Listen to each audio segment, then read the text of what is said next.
Shelter Metro for TVS Nightline. And here are the headlines for tonight. Democratic Republic of Congo enters the second day of voting. China urges the Philippines to make a rational choice over maritime tensions. Meanwhile, Sarawak Premier calls for enhanced border security in the region.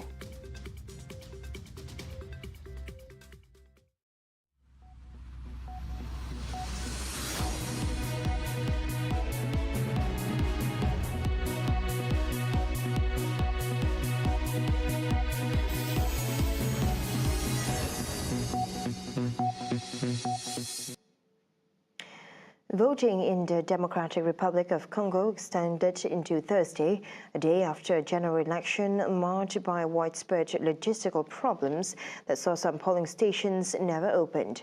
The impoverished but mineral-rich Central African nation held 4 concurrent elections on Wednesday to pick a president, national and regional lawmakers and local councillors. President Felix Tshisekedi, 60, is running for a second term in office against a backdrop of years of economic growth but little job creation and soaring inflation.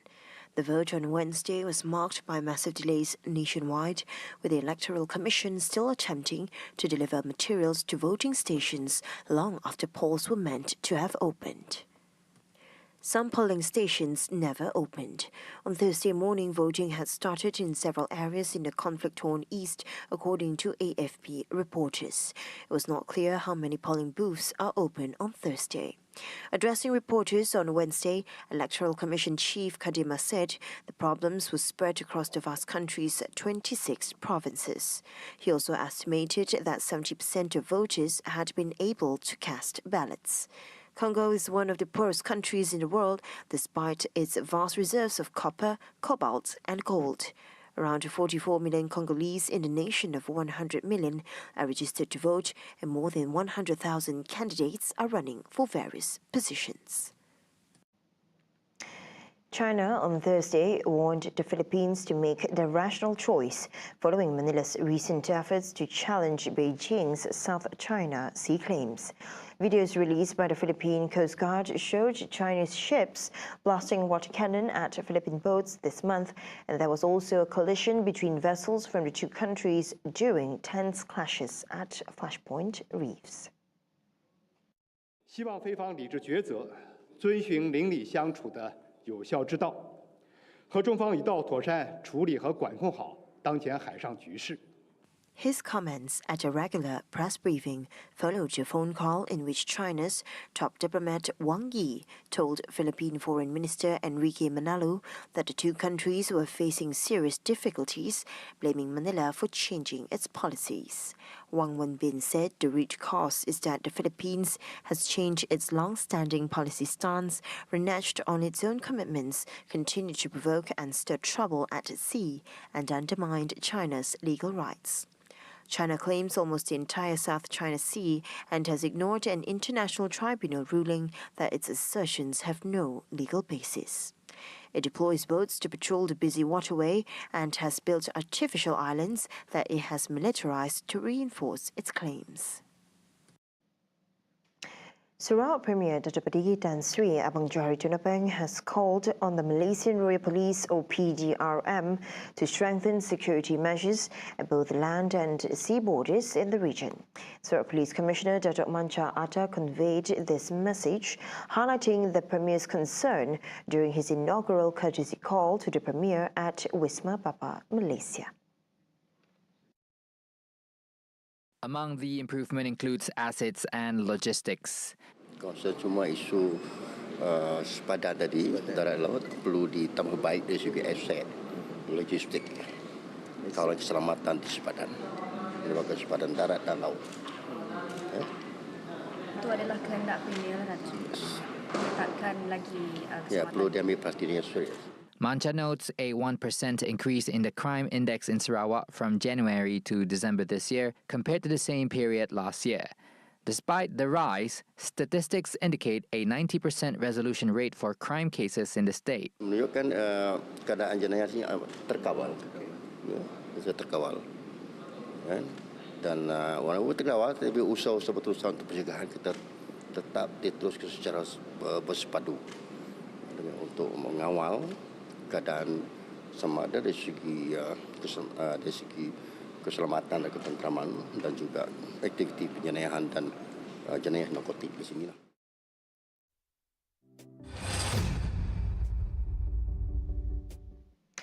The Sarawak government is allocating 4.85 million ringgit in preparation for a potential surge of COVID-19 cases in Sarawak.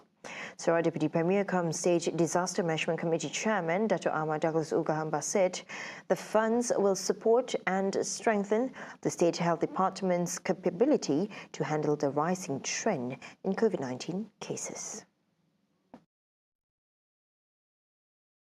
Ringgit Malaysia 300,000 to replenish RTK professional and saliva test kit stock to get a faster and reliable diagnostic test for detection of the presence of COVID-19.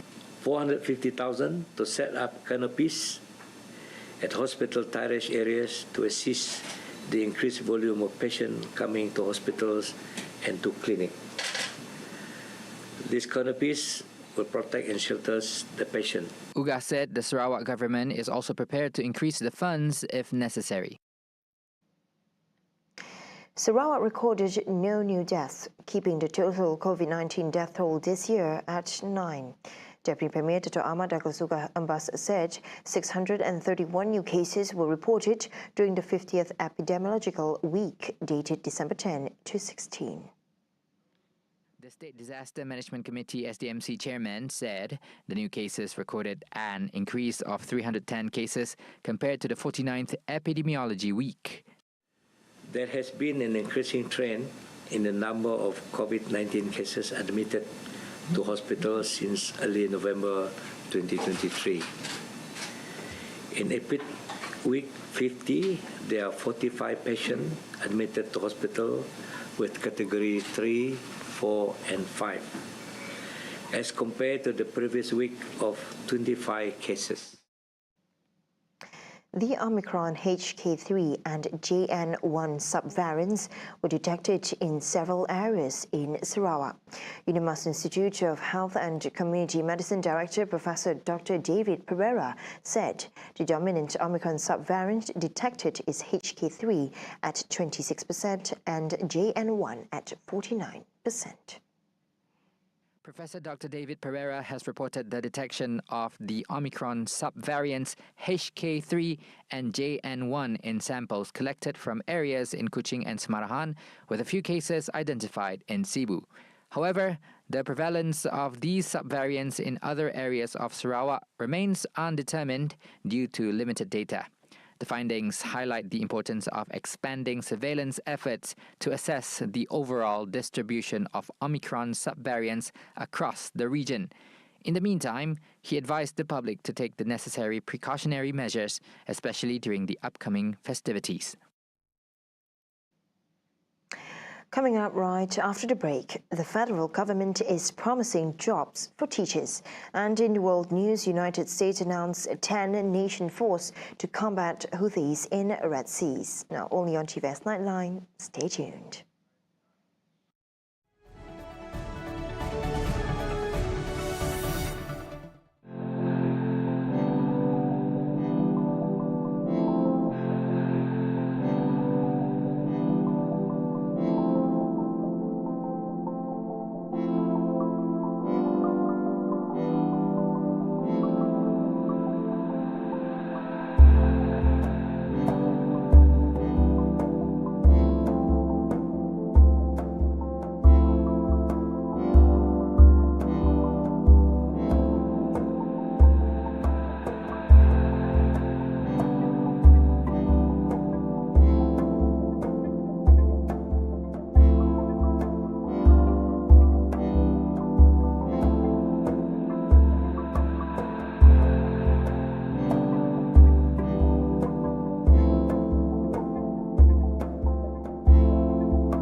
Welcome back.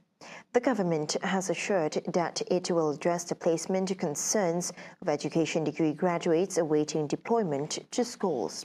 Prime Minister Dr. Sri Anwar Ibrahim announced that he has given approval to the Education Ministry to fill up the teaching vacancies in the coming year.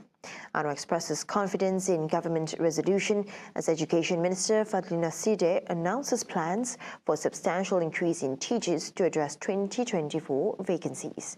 He said this during the Temu Anwar dialogue session with undergraduates at University Pendidikan Sultan Idris on Thursday. CAAC's President Dr. Adnan Mat emphasizes the importance of considering the opinions of employee unions, particularly in the implementation of the progressive wage policy by the Ministry of Human Resources, advocating for active involvement and perspectives from workers' representatives to ensure policies align with the current working environment in the country. He further stated that CAAC welcomes and supports the initiative as well as the initial direction set by Human Resource Minister Stephen Sim Chi-kyong, which will strengthen an employees' welfare, improve their skills and increase productivity. Adnan Mat highlighted that the ministry's outlined plans align with union objectives, particularly in striving for more dignified and equitable salaries for workers in the country. On Wednesday, Stephen Sim said that his ministry is set to promptly initiate the implementation of the Progressive Wage Policy pilot project. And for that end, it will collaborate with the Economy Ministry to ensure the success of the project and other efforts in bringing workforce policy changes.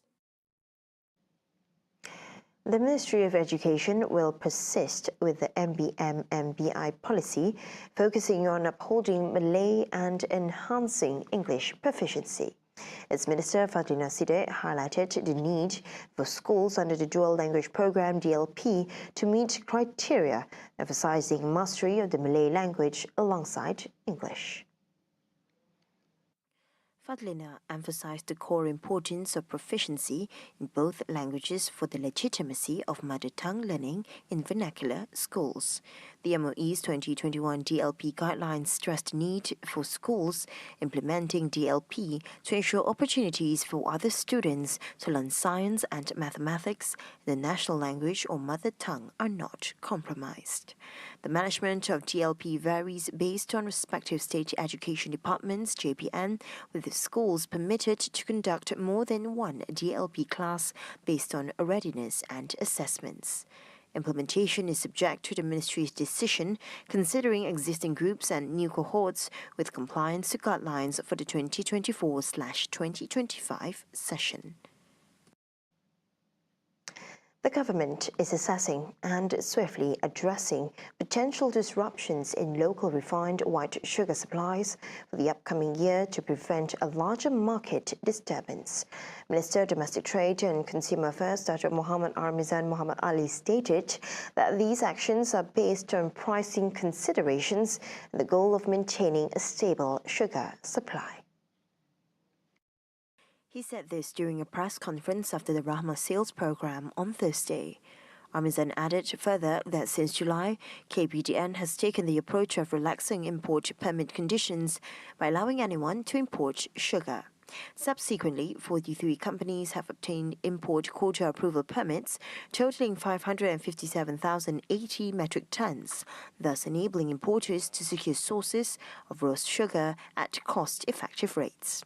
At the same time, Armizan also highlighted that starting next year, the Rahmah market will incorporate the sale of wet goods within the Rahmah sales program, collaborating with traders from both public markets and wet markets.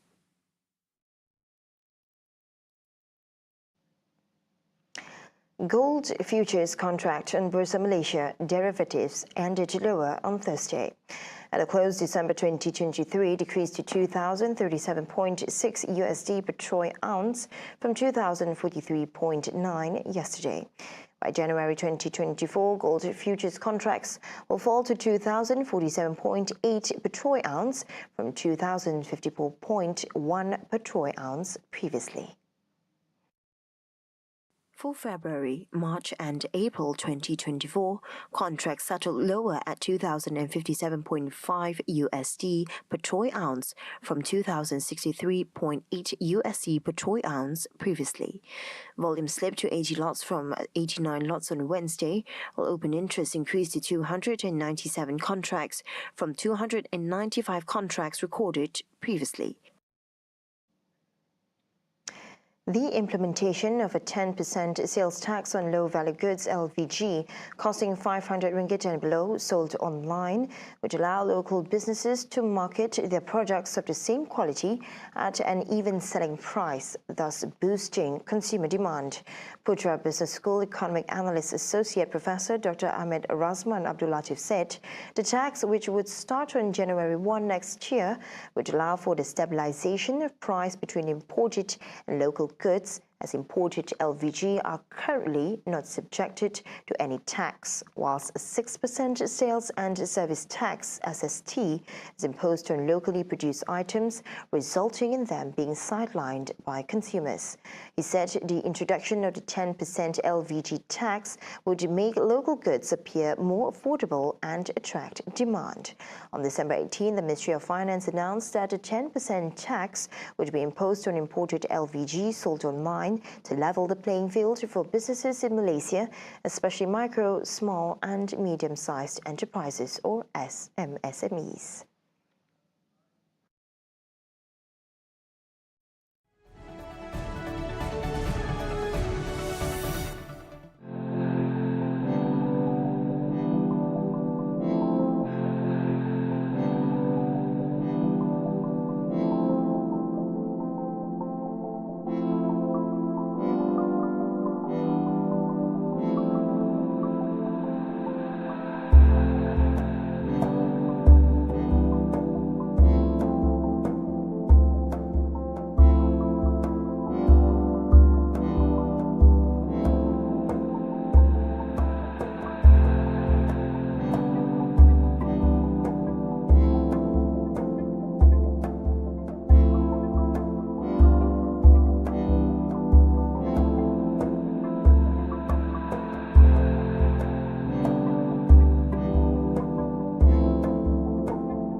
Thank you for staying with me. And now on to our world affairs. The United States has announced the launch of a multinational force to protect trade in the Red Sea after attacks by Yemen's Houthi rebels forced at least a dozen shipping lines to suspend operations. U.S. Defense Secretary Lloyd Austin said on Monday that Bahrain, Canada, France, Italy, the Seychelles and the United Kingdom would be among the countries joining the 10-nation multinational security initiative. The announcement comes after the US and UK Navy said over the weekend that their destroyers had shot down a total of 15 drones in the waterway. Senior Houthi official and spokesperson Mohammed al-Bukaiti said on Monday that the group would confront any US-led coalition in the Red Sea. The Iran-aligned Houthis have ramped up drone and missile attacks on vessels in key shipping lanes since the start of the war in Gaza, targeting ships alleged to have links to Israel or Israelis. At least 12 shipping companies, including the Italian-Swiss giant Mediterranean Shipping Company, France's CMA CGM, and Denmark's AP Moller Maersk, have suspended transit through the Red Sea due to safety concerns. Houthi attacks have effectively rerouted a significant portion of global trade by forcing freight companies to sail around Africa, imposing higher costs and delays for energy, food, and consumer goods deliveries. About 12% of global trade passes through the Red Sea, which connects to the Mediterranean Sea via the Suez Canal, including 30% of container traffic. At the U.S.-Mexico border, hundreds of migrants are waiting for their entry to be processed by U.S. authorities in Eagle Pass, Texas. Entry of migrants into the U.S. has been reinforced since the Texas Republican Governor Greg Abbott signed a bill on Monday that would allow state authority to arrest and immediately deport who cross illegally. The bill has set a potential legal clash with the federal government, which generally sets and enforces immigration laws. Earlier this week, Abbott accused U.S. President Joe Biden of not taking any action to address illegal immigration that will eventually destroy America. Since Biden took office in 2021, the Texas governor claimed that some 8 million illegal immigrants have crossed the border. The new law, he said, is constitutional because Texas has been left to fend for itself. The bill, known as SB 4, makes it a criminal offense for illegal entry into Texas from a foreign nation.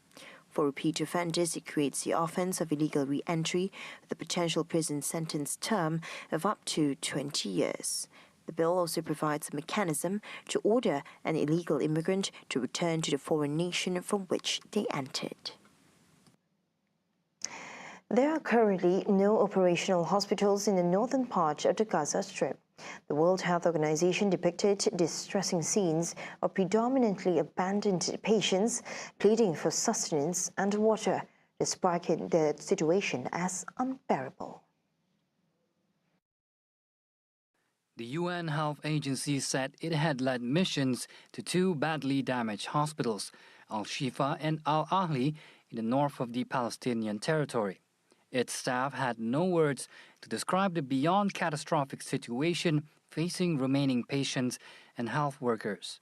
The World Health Organization has previously labeled Al-Shifa, the largest hospital in Gaza, as a bloodbath, following an extended Israeli army operation last month, during which the hospital suffered extensive damage from Israeli bombardments.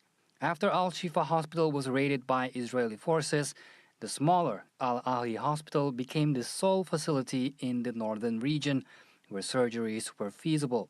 However, its operations also came to a halt on Tuesday when it was raided by the Israeli Defense Forces. NASA on Monday streamed an ultra-high-definition video of a cat back 31 million kilometers away from Earth. The 15-second Meow V featured an orange tabby named Tatus, is the first to be streamed from deep space and demonstrates it is possible to transmit the higher data rate communications needed to support complex missions such as sending humans to Mars. The video was transmitted to Earth using a laser transceiver on the Psyche probe. The clip features Tabby, the pet of a NASA's Jet Propulsion Laboratory employee, chasing a laser light on a couch. The video includes test graphics overlaying the scene, displaying the probe's orbital path and technical information about the laser and its data bit rate. During the transmission, the spacecraft was 80 times the distance between the Earth and the Moon. The encoded signal, received by the Hale telescope at Caltech's Palomar Observatory in San Diego County, was transmitted to NASA's Jet Propulsion Laboratory in Southern California. The Ultra HD video took 101 seconds to reach Earth at a maximum bit rate of 267 megabits per second, surpassing the speed of most home broadband connections. Traditionally, space missions have relied on radio waves for data transmission, but using lasers can boost the data rate by 10 to 100 times. Although laser transmission has been demonstrated in low Earth orbit and as far as the Moon, the Psyche mission marks its first deployment in deep space.